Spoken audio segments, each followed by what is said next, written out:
Hi friends, ಎಲ್ಲರಿಗೂ ನಮಸ್ಕಾರ. Welcome to my channel. ಇವತ್ತಿನ ವಿಡಿಯೋ ಕಂಪ್ಲೀಟಾಗಿ ಡೀಟೇಲಾಗಿ ವಿಡಿಯೋ ಮಾಡಿದ್ದೀನಿ. ನಿಮಗೆ ಇಷ್ಟ ಆದರೆ ನನ್ನ ಚಾನಲ್ನ ಸಬ್ಸ್ಕ್ರೈಬ್ ಮಾಡಿ, ಲೈಕ್ ಮಾಡಿ, ಶೇರ್ ಮಾಡಿ. Thank you. ಇವತ್ತಿನ ಬ್ರೈಡಲ್ ಲುಕ್ ಇದೆ. ಇದನ್ನು ಹೇಗೆ ಕ್ರಿಯೇಟ್ ಮಾಡಿದ್ದೀನಿ ಅಂತ ಸ್ಟೆಪ್ ಬೈ ಸ್ಟೆಪ್ ಹೇಳ್ತೀನಿ ನೋಡಿ. ಫಸ್ಟಿಗೆ ಅವ್ರ ಫೇಸನ್ನು ಕ್ಲೆನ್ಸ್ ಮಾಡ್ಕೊಳ್ಳಿ, ಕ್ಲೀನಾಗಿ ಕ್ಲೆನ್ಸ್ ಮಾಡ್ಕೊಳ್ಳಿ. ಅವ್ರಿಗೆ ಹೇಳಿ ಬಿಫೋರೇ ಫೇಶಿಯಲ್ನು ಕ್ಲೀನಪ್ ಮಾಡಿಸ್ಕೊಂಡ್ರೆ ಚೆನ್ನಾಗಿ ಲುಕ್ ಬರುತ್ತೆ. ಅವ್ರಿಗೆ ಬಿಫೋರೇ ಹೇಳಿಬಿಡಿ. ಆಮೇಲೆ ಟೋನರ್ ಹಚ್ಚಿ, ಆಮೇಲೆ ಅವ್ರ ಸ್ಕಿನ್ ಅಕಾರ್ಡಿಂಗು ಮಾಯ್ಶ್ಚರೈಸರ್ ತೊಗೊಳ್ಳಿ. ಮಾಯ್ಶ್ಚರೈಸರ್ನ ಅಪ್ಲೈ ಮಾಡಿ ಚೆನ್ನಾಗಿ ಫೇಸಿಗೆ, ನೆಕ್ಕಿಗೆ ಎಲ್ಲನೂ ನೀಟಾಗಿ ಅಪ್ಲೈ ಮಾಡಿ. ನೀಟಾಗಿ, ಯಾಕಂದರೆ ಮೇಕಪ್ಗಿನ ಬಿಫೋರು ಪ್ಯಾಕ್ ಮಾಡೋದು ಮೋಸ್ಟ್ ಇಂಪಾರ್ಟೆಂಟು. ಇವು ಯಾವ ಸ್ಟೆಪ್ಪನ್ನು ಮಿಸ್ ಮಾಡೋಕ್ಕೆ ಹೋಗಬೇಡಿ. ನೆಕ್ಸ್ಟು ಪ್ರೈಮರ್ ಹಚ್ಚಿ ಅವ್ರ ಸ್ಕಿನ್ ಅಕಾರ್ಡಿಂಗು. ಇವ್ರದ್ದು ಬ್ರೌನಿ ಸ್ಕಿನ್ ಇದೆ, ಜಾಸ್ತಿ ಫೇರ್ ಇಲ್ಲ. ಬ್ರೌನಿ ಸ್ಕಿನ್ ಅಂದರೆ ಡಸ್ಟಿ ಸ್ಕಿನ್ನು. ಇವ್ರ ಸ್ಕಿನ್ ಮೇಲೆ ವರ್ಕ್ ಮಾಡೋದು ಸ್ವಲ್ಪ ಡಿಫಿಕಲ್ಟು. ಅವ್ರ ಸ್ಕಿನ್ ಟೋನ್ ಪ್ರಕಾರನೇ ನಾವು ಫೌಂಡೇಶನ್ನ ಚೂಸ್ ಮಾಡಬೇಕಾಗುತ್ತೆ. ಇಲ್ಲಾಂದರೆ ಅದಕ್ಕೆ ಸ್ವಲ್ಪ ಹುಷಾರಾಗಿ ಅವ್ರ ಸ್ಕಿನ್ ಟೋನ್ ನೋಡ್ಕೊಂಡು ನಾವು ಎಲ್ಲ ಕನ್ಸಿಲರು ಆಮೇಲೆ ಫೌಂಡೇಶನ್ನು ಹೇಗೆ ಚೂಸ್ ಮಾಡಬೇಕು ಅಂತೇಳಿ ಡೀಟೇಲಾಗಿ ವಿಡಿಯೋ ಮಾಡ್ತೀನಿ ಅದೊಂದು. ಆಮೇಲೆ ಕನ್ಸಿಲರ್ ಅಪ್ಲೈ ಮಾಡಿ. ಎಲ್ಲೆಲ್ಲ ಅವ್ರಿಗೆ ಬ್ಲ್ಯಾಕ್ನೆಸ್ ಇದೆ, ಏನೇ ಪ್ರಾಬ್ಲಮ್ ಇದ್ದು ಅದನ್ನು ಹೈಡ್ ಮಾಡೋ ಕೆಲಸನೇ ಕನ್ಸಿಲರ್ ಮಾಡುತ್ತೆ. ಅದರದ್ದು ಕನ್ಸಿಲರ್ ಯಾಕೆ ಯೂಸ್ ಮಾಡ್ತೀವಿ, ಏನು ಅದರದ್ದು ಡೀಟೇಲಾಗಿ ವಿಡಿಯೋ ಮಾಡ್ತೀನಿ. ಈಗ ಇದನ್ನು ಅಷ್ಟೇ ಅರ್ಥ ಮಾಡ್ಕೊಳ್ಳಿ ಚೆನ್ನಾಗಿ. ಎಲ್ಲಿ ಅವರಿಗೆ ಪ್ರಾಬ್ಲಮ್ ಇದೆಯಲ್ಲ ಅದನ್ನ ಎಲ್ಲ ಅಪ್ಲೈ ಮಾಡಿ ಚೆನ್ನಾಗಿ ಬ್ಲೆಂಡ್ ಮಾಡಿ. ಬ್ಲೆಂಡರಿಂದ ಚೆನ್ನಾಗಿ ಬ್ಲೆಂಡ್ ಮಾಡಿ ಅವ್ರ ಸ್ಕಿನ್ ಒಳಗಡೆ ಅಬ್ಸರ್ವ್ ಆಗೋ ರೀತಿ ನಾವು ಬ್ಲೆಂಡ್ ಮಾಡಬೇಕಾಗುತ್ತೆ. ಜಾಸ್ತಿ ಹಾರ್ಡಾಗೂ ಮಾಡೋಕ್ಕೆ ಹೋಗಬೇಡಿ, ಲೈಟಾಗೂ ಮಾಡೋಕ್ಕೆ ಹೋಗಬೇಡಿ. ನೀಟಾಗಿ ಒಂದೇ ಡೈರೆಕ್ಷನ್ ಒಳಗಡೆ ನೀಟಾಗಿ ಬ್ಲೆಂಡ್ ಮಾಡಿ. ಜಾಸ್ತಿ ಪ್ರೆಷರ್ ಹಾಕೋಕ್ಕೆ ಹೋಗಬೇಡಿ, ಮೈಲ್ಡಾಗೂ ಮಾಡೋಕ್ಕೆ ಹೋಗಬೇಡಿ. ನೀವು ಮಾಡ್ತಾ ಹೋದಂಗೆಲ್ಲ ಅದು ನಿಮ್ಗೆ ಐಡಿಯಾ ಸಿಕ್ಬಿಡುತ್ತೆ. ಎಲ್ಲೆಲ್ಲಿ ಅವರಿಗೆ ಪ್ರಾಬ್ಲಮ್ ಇದೆಯಲ್ಲ ಅಲ್ಲೆಲ್ಲಿ ನಾವು ಕನ್ಸೀಲರನ್ನು ಯೂಸ್ ಮಾಡಿದ್ದೀವಿ. ಆಮೇಲೆ ಇದೇ ಫುಲ್ ಫೇಸ್ ಮಾಡ್ಬೋದಾ ಅಂತೇಳಿ ನಿಮ್ಮ ತಲೆಯಲ್ಲಿ ಇರ್ಬೋದು. ಕನ್ಸೀಲರ್ ಕೆಲಸನೇ ಬೇರೆ, ಫೌಂಡೇಶನ್ ಕೆಲಸನೇ ಬೇರೆ. ಇದ್ರ ಬಗ್ಗೆ ನಾನು ನಿಮಗೆ ಚೆನ್ನಾಗಿ ಡೀಟೇಲಾಗಿ ಇನ್ನೊಂದು ವಿಡಿಯೋ ಮಾಡ್ತೀನಿ. ಇದರದ್ದೇ ಆದಂಥ ಒಂದು ಕ್ಲಾಸಸ್ ಮಾಡಬೇಕಂತ ಇದ್ದೀನಿ. ಆವಾಗ ನಿಮಗೆ ಕನ್ಸೀಲರ್ ಬಗ್ಗೆ ಎಲ್ಲನೂ ಪಿನ್ ಟು ಪಿನ್ನು ಡಿಕ್ಲೇರಾಗಿ ವಿಡಿಯೋ ಮಾಡಿ ಹಾಕ್ತೀನಿ. ಫೌಂಡೇಶನ್ ಬಗ್ಗೆ ಯಾವ ರೀತಿ ಶೇಡ್ ತೊಗೋಬೇಕು ನಾವು ಎಲ್ಲನೂ ನಾನು ನಿಮಗೆ ಡೀಟೇಲಾಗಿ ಹೇಳ್ತೀನಿ. ಆವಾಗಲೇ ನಾನು ಸ್ವಲ್ಪ ಡಾರ್ಕ್ ಶೇಡ್ನ ಅಪ್ಲೈ ಮಾಡಿದ್ದೆ. ಈಗ ಸ್ವಲ್ಪ ಲೈಟ್ ಶೇಡು ಅಪ್ಲೈ ಮಾಡಿ, ನ್ಯೂಟ್ರಲ್ ಆಗಬೇಕದು. ಆಮೇಲೆ ಅವ್ರ ಸ್ಕಿನ್ ಅಕಾರ್ಡಿಂಗೆ ನಾನು ಫೌಂಡೇಶನ್ ತೊಗೊಂಡಿದ್ದೀನಿ. ಮಿಕ್ಸ್ ಮಾಡಿಕೊಂಡು ಫೌಂಡೇಶನ್ನ ಇಟ್ಕೊಂಡಿದ್ದೆ. ಫುಲ್ ಫೇಸ್, ಓವರಾಲ್ ಫೇಸ್ ಪೂರ್ತಿ ಫೌಂಡೇಶನ್ನ ಅಪ್ಲೈ ಮಾಡಿ ನೀಟಾಗಿ ಬ್ಲೆಂಡ್ ಆಗಬೇಕು ಆ ರೀತಿ. ಆಮೇಲೆ ನೆಕ್ಕು ಕವರ್ ಮಾಡೋದು ಮರಿಬೇಡಿ. ಜಾಸ್ತಿ ಅವ್ರೇನು ಫೇರ್ ಆಗಿಲ್ಲ, ಅವ್ರ ಸ್ಕಿನ್ ಅಕಾರ್ಡಿಂಗೇ ಆಗಿದೆ. ನಿಮ್ಗೆ ಹಿಂಗೆ ಅನ್ನಿಸ್ತಾ ಇದೆ ಇದು ವಿಡಿಯೋಲ್ಲಿ.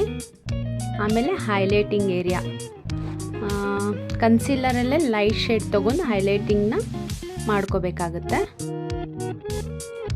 ನೀಟಾಗಿ ನೋಡಿ, ಚೆನ್ನಾಗಿ ಪ್ರಾಕ್ಟೀಸ್ ಮಾಡೋದ್ರಿಂದ ನಿಮಗೆಲ್ಲ ಈಸಿ ಆಗೋಗುತ್ತೆ.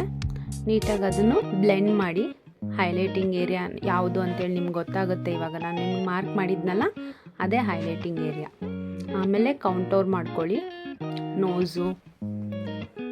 ಆಮೇಲೆ ಇಲ್ಲಿ ನೋಡಿ, ಅಲ್ಲಿ ಸ್ಟೆಪ್ ಬೈ ಸ್ಟೆಪ್ ಮಾಡ್ತಾಯಿದ್ದೀನಿ ನಾನು. ಹತ್ರ ಎಲ್ಲ ಮಿಸ್ ಮಾಡೋಕ್ಕೆ ಹೋಗಬೇಡಿ. ಸ್ಲಿಮ್ಮಾಗಿ ಚೆನ್ನಾಗಿ ಕಾಣುತ್ತೆ ಕೌಂಟೋರ್ ಮಾಡೋದ್ರಿಂದ, ಸ್ಕಿಪ್ ಮಾಡಬೇಡಿ. ಇದು ಆ್ಯಕ್ಚುಲಿ ಡಾರ್ಕ್ ಇದೆ, ಕ್ಯಾಮ್ರಾದಲ್ಲಿ ನಿಮಗೆ ಲೈಟ್ ಅನ್ನಿಸ್ತಾ ಇದ್ರೆ ಆ್ಯಕ್ಚುಲಿ ಡಾರ್ಕ್ ಇದೆ ಇದು.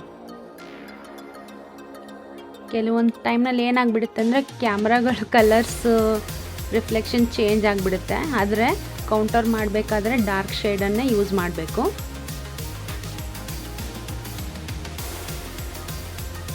ಕೌಂಟರ್ನ ಮಿಸ್ ಮಾಡೋಕ್ಕೆ ಹೋಗಬೇಡಿ. ಆಮೇಲೆ ಲೂಸ್ ಪೌಡರಿಂದ ಸೆಟ್ ಮಾಡಿ ಎಲ್ಲ ಬೇಸಸ್ನ ಚೆನ್ನಾಗಿ.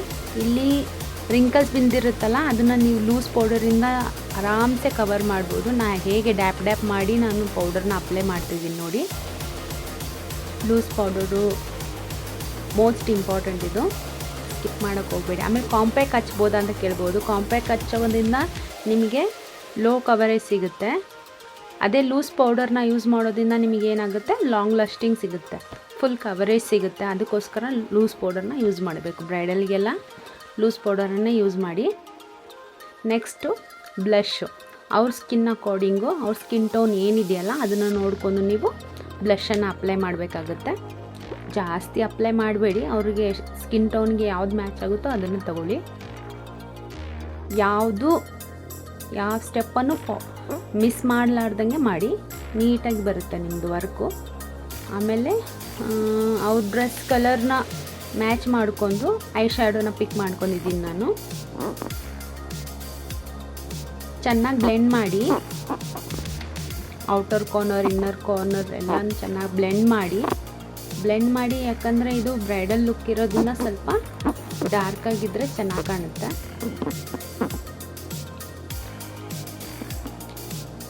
ನೀವು ಬ್ರೈಡ್ಸ್ ಮೇಲೆ ಎಕ್ಸ್ಪೆರಿಮೆಂಟ್ ಮಾಡೋಕ್ಕೆ ಹೋಗಬೇಡಿ. ಯಾರಾದರೂ ಮಾಡೆಲ್ನ ಫಸ್ಟ್ ಹಿಡೀರಿ, ಆಮೇಲೆ ಅವ್ರ ಮೇಲೆ ಪ್ರಾಕ್ಟೀಸ್ ಆಗಿದ್ಮೇಲೆ ಆಮೇಲೆ ಬ್ರೈಡಿಗೆ ಮಾಡೋಕ್ಕೆ ಹೋಗಿ. ಯಾಕಂದರೆ ಅವ್ರದ್ದು ಬಿಗ್ ಡೇ ಇರುತ್ತಲ್ವ, ಏನಾದರೂ ಮಿಸ್ಟೇಕ್ ಆಯ್ತಂದರೆ ಇಡೀ ಅವ್ರದ್ದು ಲುಕ್ಕೇ ಹಾಳಾಗಿಬಿಡುತ್ತೆ. ಅದಕ್ಕೆ ನೀವು ಫಸ್ಟ್ ಪ್ರಾಕ್ಟೀಸ್ ಮಾಡಿದ ನಂತರ ಆಮೇಲೆ ಬ್ರೈಡ್ಸ್ನ ಮೇಕ್ ಓವರ್ ಮಾಡಿ. ಆಮೇಲೆ ಒಂದು ಗೋಲ್ಡನ್ ಶೇಡು ಅಪ್ಲೈ ಮಾಡಿ ಚೆನ್ನಾಗಿ ಬ್ಲೆಂಡ್ ಮಾಡಿ. ಆಮೇಲೆ ಹೈಲೈಟಿಂಗ್ ಮಾಡಿ. ಐಬ್ರೋ ಬೋನ್ ಇರುತ್ತಲ್ಲ ಅಲ್ಲಿ ಹೈಲೈಟಿಂಗ್ ಮಾಡಬೇಕು. ನೀವು ಹೈಲೈಟಿಂಗ್ ಮಾಡೋದು ಮರೆಯೋಕ್ಕೆ ಹೋಗಬೇಡಿ, ಯಾಕಂದರೆ ಫೋಟೋಸಲ್ಲಿ ಇವೆಲ್ಲ ಹೈಲೈಟಾಗಿ ಕಾಣುತ್ತೆ. ಅದಕ್ಕೆ ನಾವು ಹೈಲೈಟ್ಸ್ ಮಾಡಲೇಬೇಕು. ಯಾವ ಸ್ಟೆಪ್ಪನ್ನು ಮಿಸ್ ಮಾಡಬೇಡಿ. ಆಮೇಲೆ ಐಬ್ರೋ ಡಿಸೈನ್ ಮಾಡ್ಕೊಳ್ಳಿ. ಜಾಸ್ತಿ ಓವರಾಗಿ ಮಾಡಬೇಡಿ. ಅವ್ರದ್ದು ಏನು ಐಬ್ರೋ ಇದೆಯಲ್ಲ ಅದನ್ನೇ ನ್ಯಾಚುರಲ್ ಸ್ವಲ್ಪ ಲುಕ್ ಕೊಟ್ಬಿಡಿ ಸಾಕು. ಕೆಲವೊಬ್ಬರು ಜಾಸ್ತಿ ಹಾರ್ಡಾಗಿ ಇಷ್ಟಪಡೋದಿಲ್ಲ, ಅದು ಹಾಗಾಗಿ ನ್ಯಾಚುರಲ್ಲಾಗಿ ಇಟ್ಬಿಡಿ. ಆಮೇಲೆ ಬ್ರಷ್ ಮಾಡಿ ಅದನ್ನು ಸೆಟ್ ಮಾಡಿಬಿಡಿ. ಸೆಟ್ ಮಾಡಿ ಸಾಕು. ಇದೇ ನ್ಯಾಚುರಲಾಗಿ ಕಾಣಿಸ್ತಾ ಇದೆಯಲ್ಲ. ಆಮೇಲೆ ಏನು ಮಾಡಿ, ನೀವು ಕಾಜಲ್ನ ಅಪ್ಲೈ ಮಾಡ್ಕೊಳ್ಳಿ ಕೆಳಗಡೆ ವಾಟರ್ ಲೈನಲ್ಲಿ. ನೀವು ಫಸ್ಟಿಗೆ ಲೂಸ್ ಪೌಡರ್ ಅಪ್ಲೈ ಮಾಡೋದ್ರಿಂದ ಏನಾಗುತ್ತಂದರೆ, ನೀವು ಇನ್ ಕೇಸ್ ಏನಾದರೂ ಮಿಸ್ ಆಗಿ ಏನಾದರೂ ಇದು ಲೈನರು ಆಮೇಲೆ ಮಸ್ಕಾರ ಏನಾದರೂ ಐ ಶ್ಯಾಡೋಸ್ ಏನಾದರೂ ನಮ್ಮ ಬೇಸ್ ಮೇಲೆ ಬಿದ್ದರೂ ನಾವು ಈಸಿಯಾಗಿ ಅದನ್ನ ತೆಗೆದುಬಿಡ್ಬೋದು. ಆಮೇಲೆ ನೀವು ಮೇಲೆ ಯಾವ ಕಲರ್ ಐ ಶ್ಯಾಡೋನ ನೀವು ಪಿಕ್ ಮಾಡಿದ್ರೋ ಅದೇ ರೀತಿ ನಿಮ್ಮದು ಕೆಳಗಡೆನೂ ಶೇಡು ಅದೇ ರೀತಿಯೇ ಬರಬೇಕು. ಬೇರೆ ಬೇರೆ ಕಲರ್ನ ಹಾಕಕ್ಕೆ ಹೋಗಬೇಡಿ. ಆಮೇಲೆ ಅವ್ರ ಐಸಿಗೆ ಯಾವ ರೀತಿ ಲೈನರ್ ಸೂಟ್ ಆಗುತ್ತೋ ನೋಡಿಕೊಂಡು ಐಲೈನರ್ನ ಚೆನ್ನಾಗಿ ಅಪ್ಲೈ ಮಾಡಿ. ಐಲೈನರ್ ಚೆನ್ನಾಗಿ ಪ್ರಾಕ್ಟೀಸ್ ಮಾಡಿ. ಒಂದೇ ಟೈಮ್ ಬರೋದಿಲ್ಲ. ಪ್ರಾಕ್ಟೀಸ್ ಮಾಡಿದ ನಂತರ ನೀವು ಬ್ರೈಡ್ಸ್ನ ಹಿಡೀರಿ. ಇಲ್ಲಾಂದರೆ ಏನಾದರೂ ಮಿಸ್ಟೇಕ್ ಆಯ್ತಂದರೆ ನಿಮ್ಮ ಹೆಸರು ಒನ್ ಟೈಮ್ ಹೆಸರು ಹಾಳಾಯ್ತಂದರೆ ಕ್ಲೈಂಟ್ಸ್ ನಮ್ಮನ್ನ ನಂಬೋದಿಲ್ಲ. ಹಾಗಾಗಿ ಚೆನ್ನಾಗಿ ಪ್ರಾಕ್ಟೀಸ್ ಆಗಿದ್ಮೇಲೆ ಆಮೇಲೆ ನೀವು ಬ್ರೈಡ್ಸ್ನ ಬುಕ್ಕಿಂಗ್ ತೊಗೊಳ್ಳಿ. ಓಕೆ. ಆಮೇಲೆ ಮಸ್ಕಾರ ಅಪ್ಲೈ ಮಾಡಿ.